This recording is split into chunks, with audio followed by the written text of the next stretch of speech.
Здравейте! Днес се намираме на празника на Владиславово.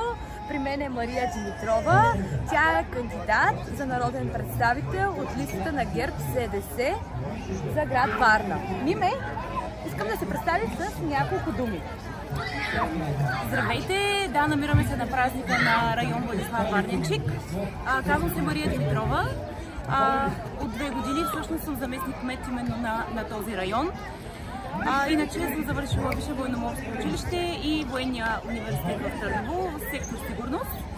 Сега съм кандидат за народен представител от листата на ГЕРБ-СДС. Благодаря ти за отговора. Миме, искам да те попитам, какво те накара да се включиш в тази надпревара за парламента и какви виждания имаш ти всъщност? Моите виждания, разбира се, са свързани с местната власт. Местната власт е тази, която е най-близо до хората. Парламента, Народното събрание, те са националната власт, която, разбира се, е неразривно свързана с човека.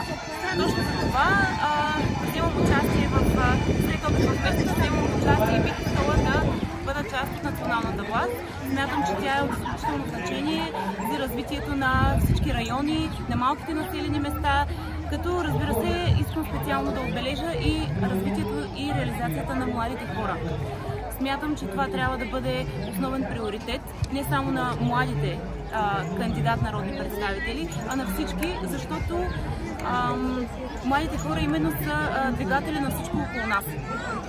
Много ти благодаря, Миме, а сега може да си кажеш номера. Разбира се, всеки, който желая да ме подкрепи, може да отбележи преференция 109 след номер 22 в интегралната бюлетина.